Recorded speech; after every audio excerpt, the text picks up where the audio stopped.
Hello, my name is Manex Ibar. I'm a spirit consciousness guide, shaman, and mystic. I've been leading and guiding people across the world into higher states of consciousness, understanding spirituality, and initiating them into different rites of passages and ceremonies so that they can understand themselves as well as the purpose of spirituality, as we are spiritual beings inside a body. So how do you identify your operating states of consciousness? How do you see how you're going to operate with the different consciousness levels that are available to the humans? Going back to your conscious, subconscious, and supraconscious, which are the three levels in your mind states, and then the instinctual, the intellectual, or the emotional. And so I think I like to put it in that instinctual, intellectual, or emotional because it's very in body. Those are in your body, and you can actually understand which one you're dealing with much more easily. In a sense, the instinct is that information that just kind of comes like a snap, and it is instinctively now. You're dealing with your survival mechanism. You're dealing with, your tension of your immune response, your nervous system responding to the relaxing of your environment or the tension in your environment. Are you relaxed, right? And if you're relaxed, then your supraconsciousness can be relaxed and flowing, which is the instinct. And this is what actually connects us to, everything in nature. And when you're really deeply relaxed in nature, magical things can start happening. Like literally, energy flows freely through your whole body and magic can happen. You can literally jump 20 feet all of a sudden out of nowhere. You can have moments of incredibly deep inspiration coming from your oversoul. Versus when you're tense and you're in survival and you're stressed, your whole immune system and your nervous system are tight and you're not going to be so focused on anything else except for relaxing. And so you're going to try to be dealing with that survival issue in a sense. Okay. And unfortunately, most of our fear consciousness programming from school, from media, movies, books, all this stuff is really about pushing us into this fear so that we don't relax and we don't go into a higher consciousness levels. So that's really important, is to learn to deeply relax. And that's where you start activating this instinctual and supraconsciousness aspects of being able to go really deep into your delta waves, which then gives you access to a higher spiritual realm. So for me, I don't really like when science says that the rock is stupid or, that we're smarter or higher and more evolved than the animal or the plant or this or that, because I find that the plant or the rock is instinctively absolutely connected and there's no other, centers of consciousness and awareness that are actually perturbing or disturbing its pure essence. And so I would think the rock and the crystal is actually probably the most pristine consciousness of spiritual conductivity, of that super consciousness in a sense, that's beaming. But it is a very simplified consciousness awareness, right? Because it's just one center. And as you evolve to the 11 centers that you can embody, you start becoming a much more complex being. And therefore it takes a lot more to master that being. And since we're, as a human, we've evolved now to 9 centers, embodying 9 centers, we're pretty complex in our consciousness field, right?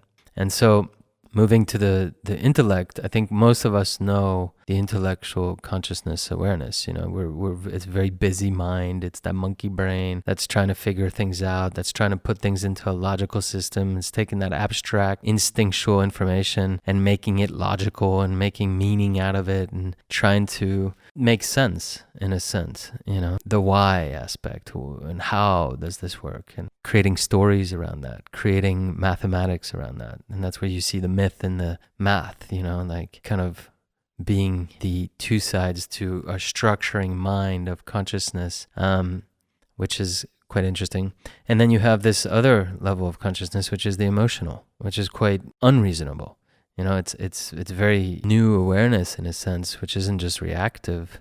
I mean, if you're just like talking about the, lower perception of just anger or the outburst of emotions, that's not quite interesting. I'm talking about the fact that now we're creating these incredible epic series of 4 seasons of 22 episodes, which lasts hours to develop multiple characters that, describe the actual human experience compared to the one film that we used to watch, or even the half-hour show. I'm talking about the incredible musical realms that we now have. I mean, there's so many different types of music, rather than just classical or the spiritual music that you find in old tribes, which is very important, and it's the base. But now there's this incredible means of expression, and I would say even the sports aspects is a evolution of the emotional realm, which I would use as passion. It's the unique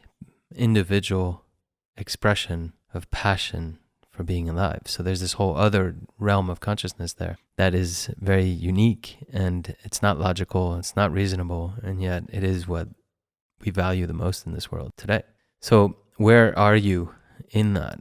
We're always dancing, right? Between all three. There's that instinct that's just trying to make sure that we're relaxed. There's the mind that's trying to make sense of things, structure things, and take in all this information as a self-reflection tool. And then there's the emotions that's trying to bring us into this more, let's say, spiritual realm of uniqueness, of being and communing with the other in sharing our unique, experience in a way.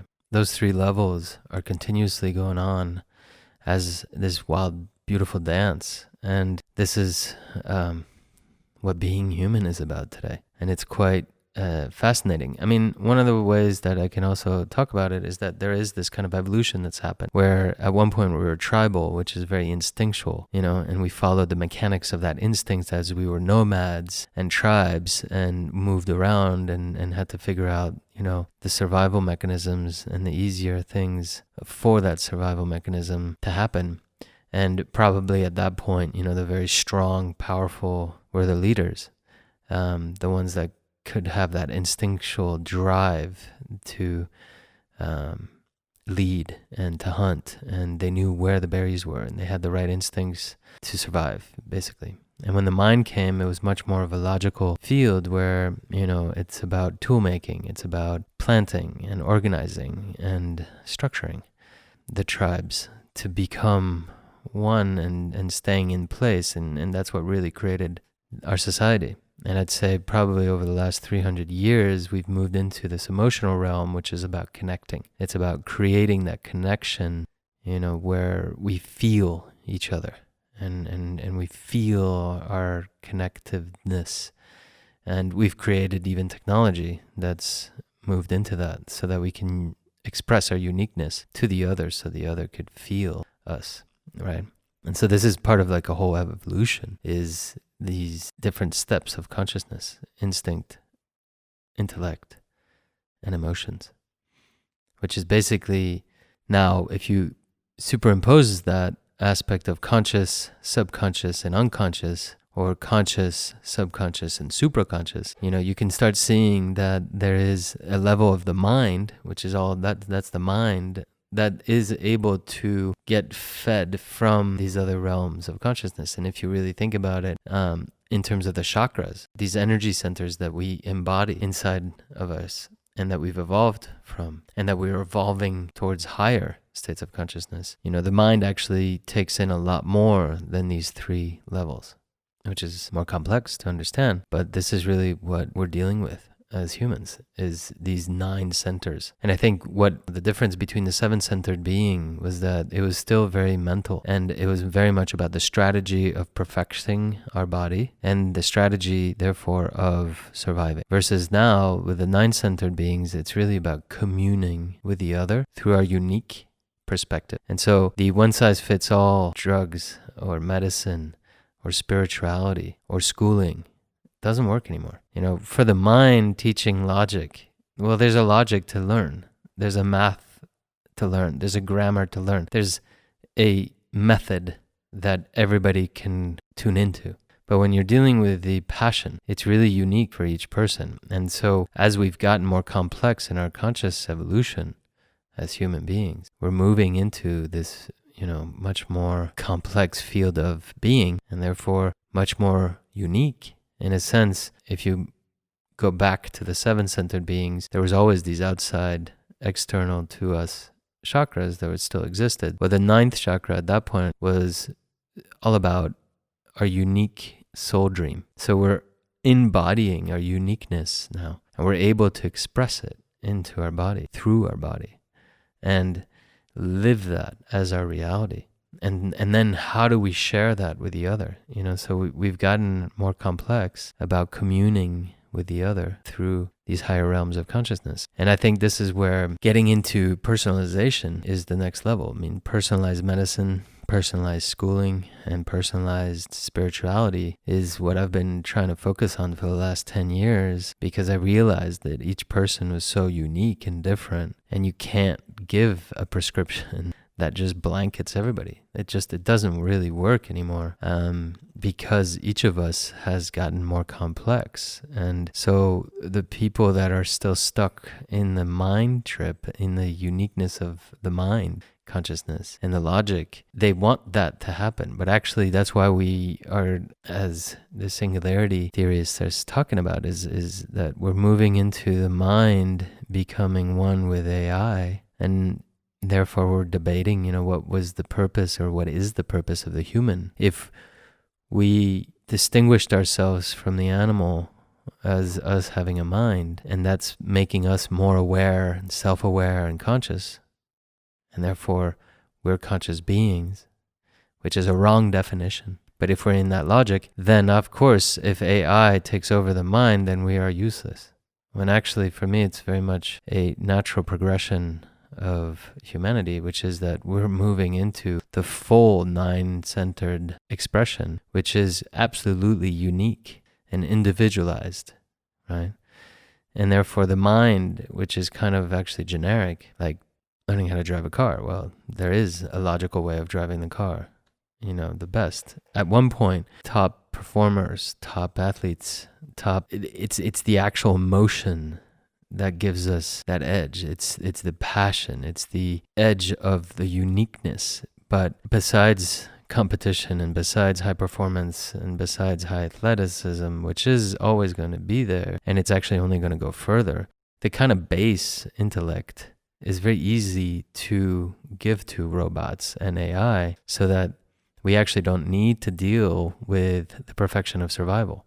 And we can really move into this new consciousness field, which is abundance and reflective consciousness, passenger consciousness, which means we're here to become more witness of the beauty of our uniqueness, so that we can then share it with others and commune, right? On an emotional level, we can connect and commune. So living in a higher consciousness field, and how to navigate that. Well, it's really understanding that being human today is quite complex, but mostly it is also about finding our emotional uniqueness. It's about finding our unique individual wiring.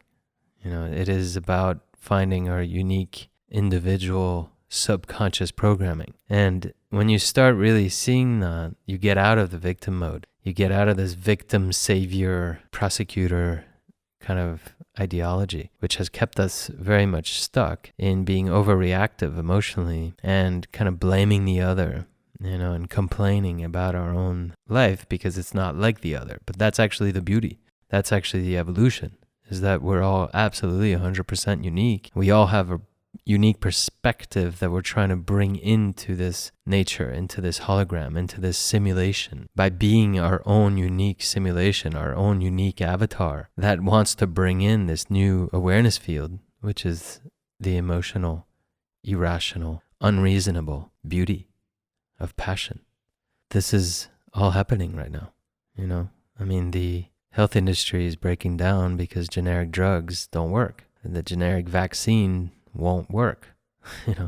Anything that's becoming very generic, it is moving out of the field, and anything of that nature is going to be replaced in a way by robots. But the uniqueness and the individualization is where the future is at. And so luckily we have tools. I mean, human design is an incredible tool that gives you your mechanics of your energy body linked to your genetic code and linked to the synchronization of planetary cycles, which is basically defining the simulation of what we are here on this planet according to the different cyclical patterns. And the Sphinx code is another. It's a unique subconscious pattern map system. Astrology to a certain degree. If you have advanced astrologers, they can really show you your uniqueness. And so why do these systems work? I mean, this bothers the logical scientist, but actually, if we're living in a simulation, it's very easy to see how the birth date is a point of reference within a system that actually identifies your uniqueness. Now, what's interesting is that the epigenetics, and the level of awareness that we gain can actually influence our code, can influence our uniqueness, and express our unique code in an incredible way. Now, what I would think and what I've experienced myself is that the more you align to your individual uniqueness and the more you understand, so the more you become consciously aware of your unique dynamics, your unique wiring, the more you can hack yourself to perform in the best possible way, and the more you enjoy your unique trip of your unique wiring, and the less you desire to be like anybody else. And therefore, the more that you learn to be you, the less resistance happens in life, the more abundance happens in life, and the more you start really releasing joy, and you start entering into flow state. But that's for another podcast episode. So to conclude this one, we are incredibly powerful consciousness beings that embody 9 centers of consciousness, okay? 9 centers of consciousness with 3 prominent embodied consciousness centers, which is the instinct, the mind, and the emotions, which relate to our mental mind capacity of having 3 levels, which is the unconscious, the subconscious, and the conscious, which relate to a spiritual embodiment of, consciousness and superconsciousness and spiritual consciousness. And so learning how to navigate between that is about learning your own unique wiring, your own unique processing, your own unique mapping, your blueprint in a sense, so that you can excel in your unique conscious awareness that you provide here to all of us, your unique gift in a sense, your unique perception of how you express your spiritual passion. Thanks for listening. My name is Manex Ibar, and you can find out more at manexibar.com. That's MANEXIBAR.com, or on my channel, or all over the Soulvana application. It's been a pleasure, and I send you many blessings wherever you are and whatever you're doing in your day. Thank you again.